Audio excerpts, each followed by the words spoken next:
Hi, I'm Don Gray. Welcome to Artist and Critic.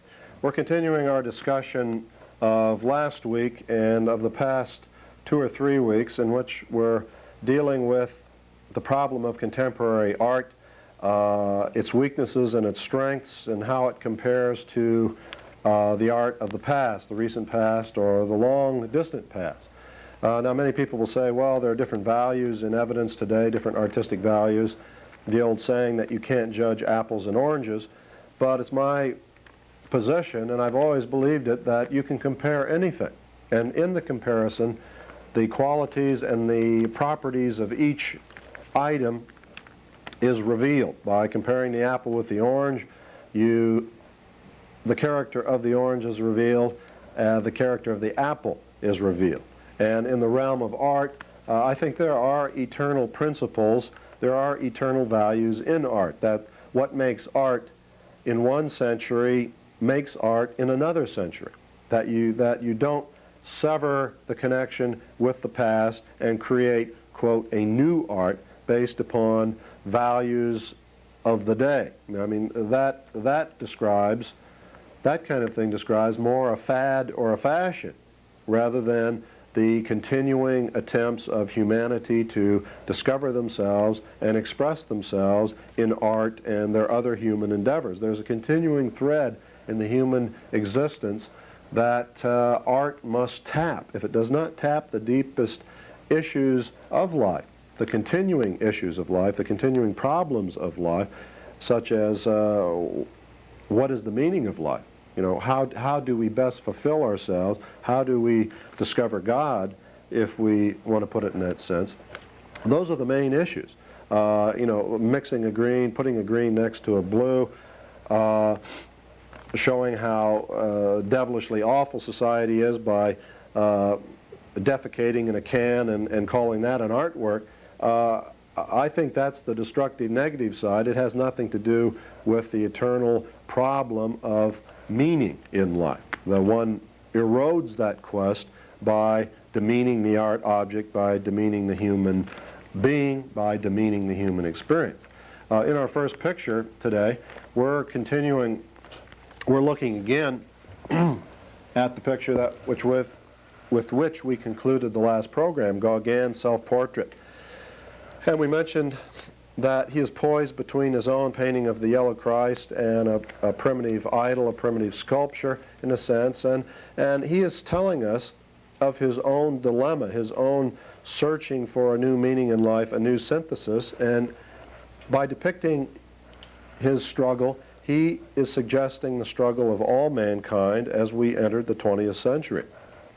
The move away from traditional values, in this instance traditional religious values, and a turning toward our roots, a re-examination of our deepest inner needs, our deepest feelings, a search for a meaning in life that can take us into the 20th century, that can help us face the problems of societal upheavals, of new technologies, of increased speed in our environment, in the development of new ideas and concepts and products, as well as just simply the way the whole pace of life has speeded up. And in one sense, Gauguin is turning his back not only on organized religion, but upon organized society. And he says, in his disgust with modern life, as he lived it in his own time in Paris and France, he sought a simpler life.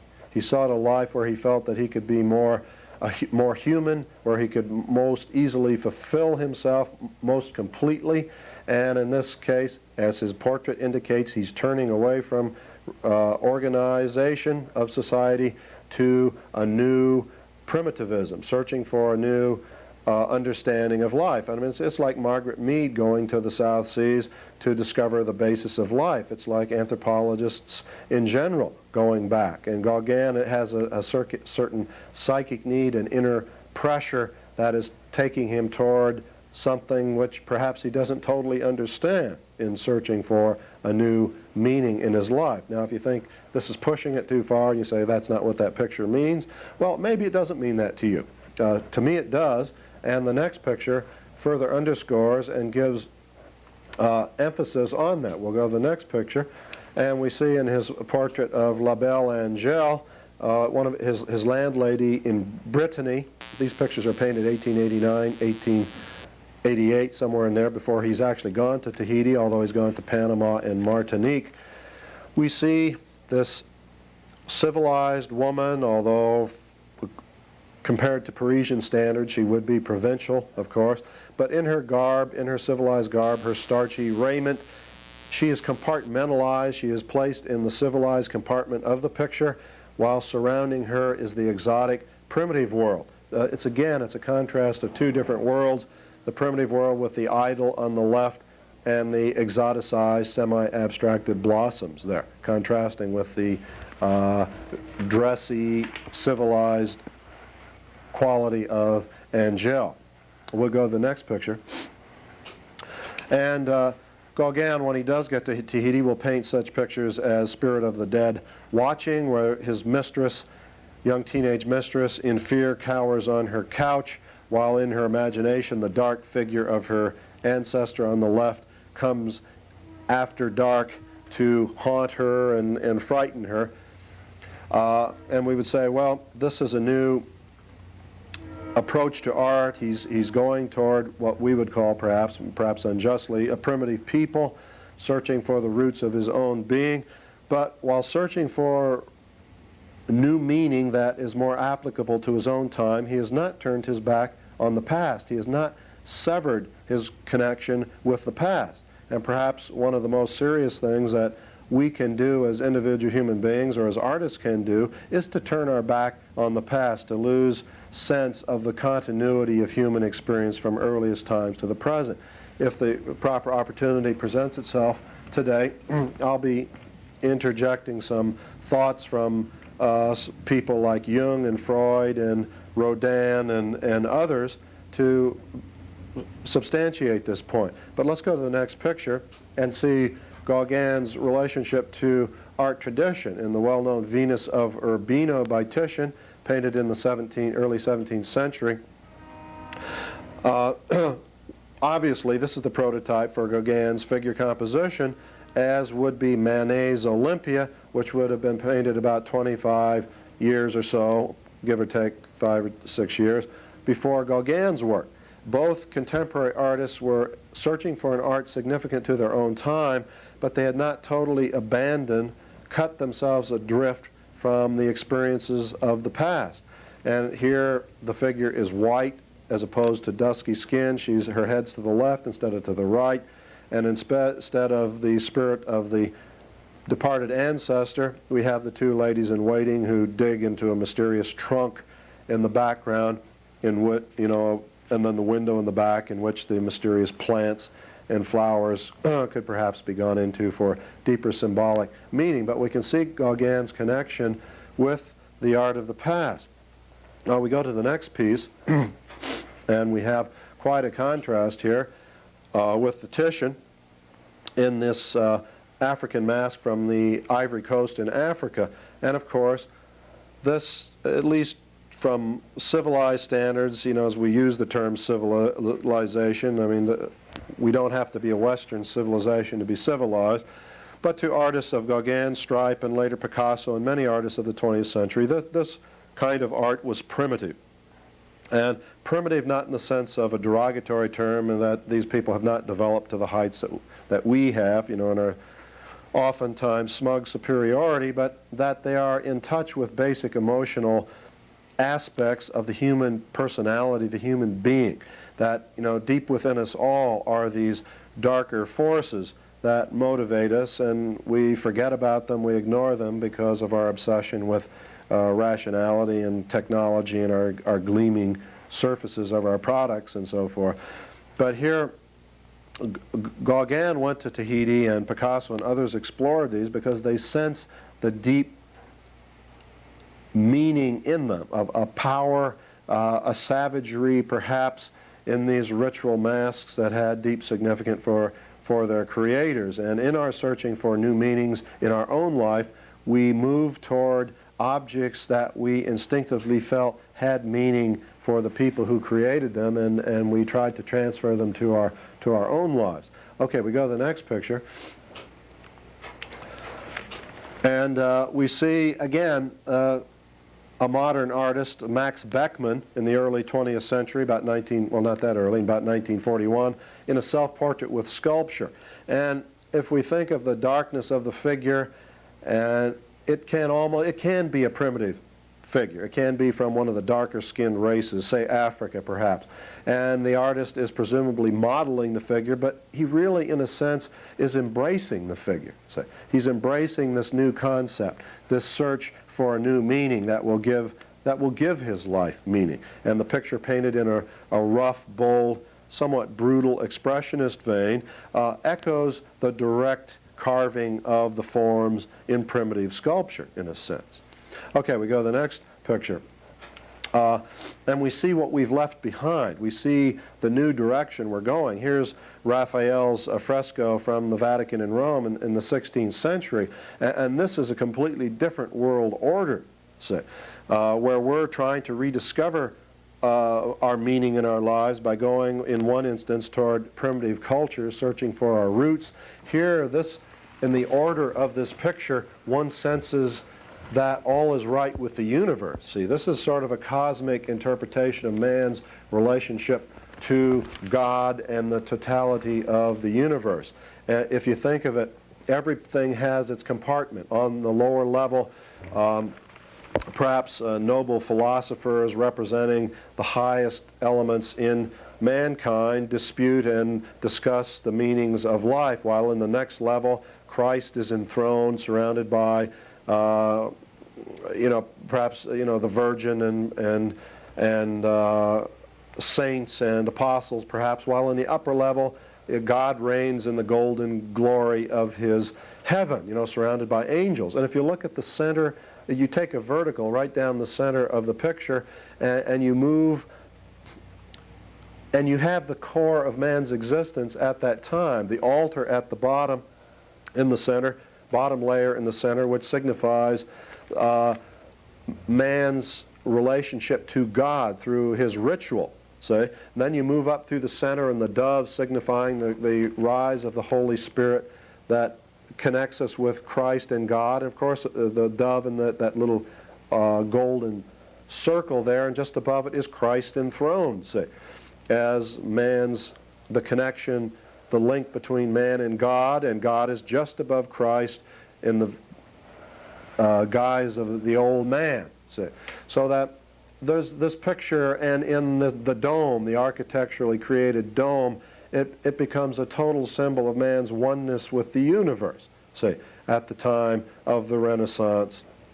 And of course could be seen as man's oneness with the universe throughout the Christian era, perhaps, although man's art would not have reached this level of complexity and ability to grasp the human form until this time in history, perhaps.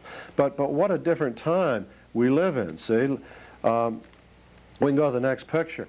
And in this, a portrait by Titian, painted about this time, a little bit later, we see man is the center of the universe, in a sense. One respects man. Man has a certain innate dignity. In this marvelous painting by Titian called Man with a Glove, painted in 1523, a marvelous composition as well, where the arrow of the collar points to the arrow of the pointing finger, which takes us to the lower right of the canvas, to the fingers with the glove, and up around the picture in a circle to end ultimately with the head. But one senses a depth of the human spirit, a fully rounded human being, a being with intelligence, emotional substance, spiritual awareness, philosophical sensitivity, this kind of thing, in keeping with the age. See, and then we come to 1964 in our next painting. Let's take a look at that. And a picture by Ellsworth Kelly entitled simply Green, Blue, and Red. And unfortunately, this is the point that we have reached in the 20th century, where the human being is either ignored, dehumanized, mechanized, depersonalized, all the words that maybe you've thought of before, or you certainly are familiar with if you've been looking at some of my programs, because I'm concerned about this. I think this is a deep, deep problem. It's not just a question of aesthetics, it's a question of the survival of the human species, perhaps, or the human spirit, the retention of our humanity in that sense. It goes into the moral sphere rather than just simply the aesthetic sphere. And Kelly and others of this direction are deliberately depersonalizing their art, or either they're deliberately doing it or they're doing it because they've become so depersonalized themselves, to say nothing of the fact that this has to do with the fashion of the moment, the fad of the moment. Now, just the opposite of this point of view, but with a similar destructive aspect in terms of our human spirit, can be seen in the next work, which we'll see right now. Okay, we'll just go ahead and take a look at it. Cesare Baldacchini's The Yellow Buick, done in 1961. Now, if one wants to become aesthetic about these things, one can categorize Cesare Baldacchini's Buick in terms of expressionism because of the crumpled forms, the rough, jagged aspect of the piece, whereas in Kelly's work, the edges are smooth and even, and it becomes linked with, obviously, with geometric painting, which has a more, perhaps, intellectual basis, if we want to make that distinction, which perhaps isn't always correct, but there are two different attitudes toward art. But in a sense, this piece, while it may be making a social commentary and talking about the destructiveness of our society, how we're a junk society, how we waste so much, how our rubbish heaps will perhaps one day overwhelm us, and we'll be groping for polluted air rising up through the garbage, searching for the sun obscured by the mists of pollution and so forth. The form of the artwork itself is so life-denying and so nihilistic and destructive to art and the human spirit that it simply adds to the rubbish that already surrounds us in our popular culture, whether it's been destroyed already or it's simply in a mediocre product that falls apart. The minute you bring it home, or after the kids open their toys on Christmas, they play with them a half hour, and it's simply rubbish scattered under the Christmas tree. This just simply adds to our problem here. Now, perhaps this is a point that we can, I can read a selection, and I have several selections that we could talk about, but maybe a short one would be from Sigmund Freud's book Civilization and Its Discontents, written in the early 1930s. And preceding the short segment that I'm going to read you, he's talking about how people adapt to reality, how they try to ease their own sense of suffering, their own sense of, and they try to attain happiness. And he says, another procedure operates more energetically and more thoroughly. It regards reality as the sole enemy and as the source of all suffering with which it is impossible to live, so that one must break off all relations with it if one is to be in any way happy. Doesn't that sound strangely like the abstractionists of our time? Doesn't it sound like the geometric painters, the Ellsworth Kelly that we were just looking at? The hermit turns his back on the world and will have no truck with it. But one can but one can do more than that. One can try to recreate the world. And we'll recreate it with a little phone here, to build up in its stead another world in which its most unbearable features are eliminated and replaced by others that are in conformity with one's own wishes. See, now isn't that what's happening with, say, Mondrian, with Ellsworth Kelly? See, that we replace the whole world. We say it's, for one reason or another, we can't bear it. Let's ignore the whole thing. Let's pretend that it doesn't exist. But whoever, in desperate defiance, sets out upon this path to happiness will, as a rule, attain nothing. See, these works may indeed, as I have long believed, be nothing, be simply empty trivialities that are so superficial, so unconnected from the reality of the life experience, that they do mean nothing. Reality is too strong for him. He becomes a madman who, for the most part, finds no one to help him in carrying through his delusion. Now, obviously, this is referring to psychological aspects, and no one would say that Ellsworth Kelly is a madman. It is asserted, however, that each one of us behaves in some one respect like a paranoiac, corrects some aspect of the world which is unbearable to him by the construction of a wish, and introduces this delusion into reality. We all attempt to reshape the world. We all attempt to reshape it in varying degrees to fit our own image of it, to substantiate the reasons for our own being. It's a question of degree, how much we change the world. To completely ignore the world is to be in a delusional state, because to be a mature human being, one must deal with reality. One must find a significant place in the real world, whether one is simply a citizen or a creative artist. A special importance attaches to the case in which this attempt to procure a certainty of happiness and a protection against suffering through a delusional remolding of reality is made by a considerable number of people in common. It's possible for a number of people to be deluded in common and to attempt to move away from reality and create their own special world. Doesn't this describe the art world to a T, where we ignore so many things? We in common agree to accept certain aspects of art, certain points of view, certain geometric paintings, certain abstract paintings, and we eliminate totally everything else. See, now he talks about religion. He says the religions of mankind must be classed among the mass delusions of this kind. We won't comment on it at this point, and you know, this may rankle or you'll respond to it whatever way, but the final sentence: no one, needless to say, who shares a delusion ever recognizes it as such. See?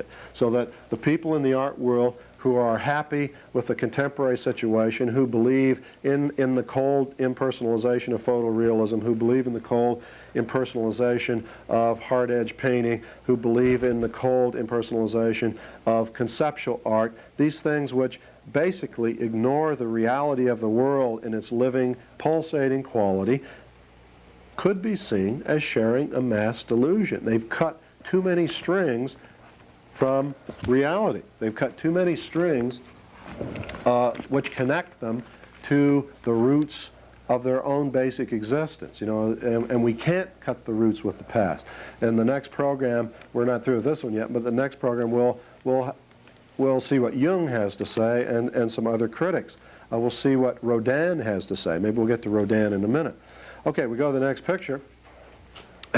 And human suffering, the human dilemma, can be expressed in so much more fullness, so much more richness by coping with reality. Now granted, there aren't many artists who can paint like Rembrandt here in his portrait painting of Bathsheba, who has been summoned by David, and perhaps that is the letter in her hand. She's another man's wife, and David, the king of Israel, is coveting her, and a certain sadness on her face as she realizes the terrible difficulties of the situation. But look at the body. Look at it as living substance, as living form, as living structure, say. It's a masterpiece that will endure forever. Whereas Ellsworth Kelly has cut his roots, Baldacchini and others have cut their roots too dramatically. Okay, let's go to the next picture. We come to the 20th century and we have Haim Soutine's painting of a nude. This, again, represents the dilemma, perhaps not only of the nude, but of humanity in our own time. There's a certain inwardness, a certain suffering, a certain slightly expressive, perhaps tormented quality to the application of the paint, which will perhaps lead to de Kooning in our own time.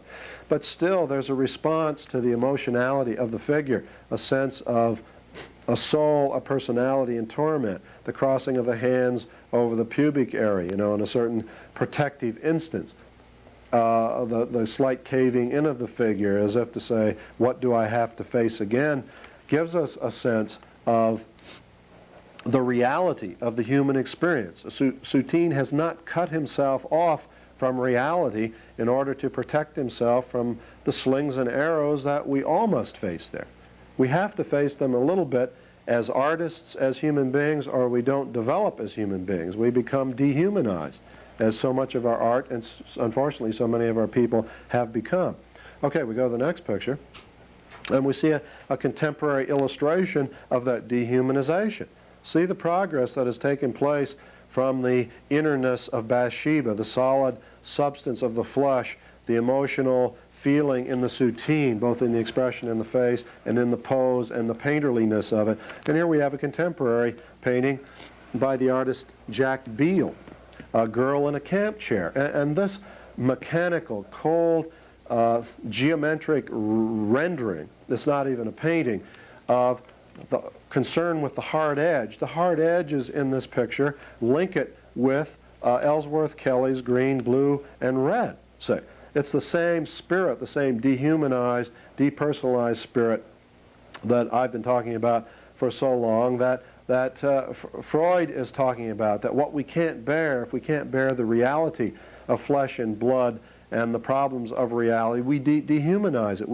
We create our own set of premises, and if we carry it too far, then we've completely cut the umbilical that nourishes us, that links us between life, nature, reality, and our own psyches. And this is a piece of non-art. It's a piece of non-living matter that once the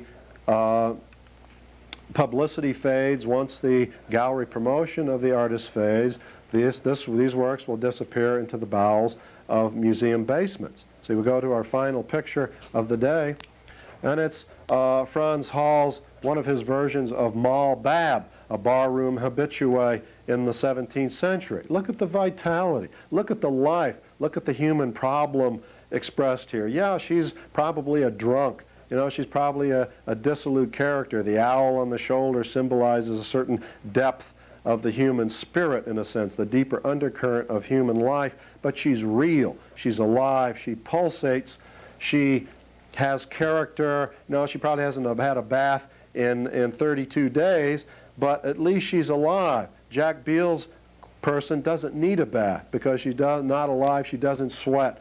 You know, she doesn't have any blood running through her veins. So with this final picture, the program draws to a conclusion. Join us next week for a continuation of the discussion on Artist and Critic. I'm Don Gray. Take care. Bye-bye.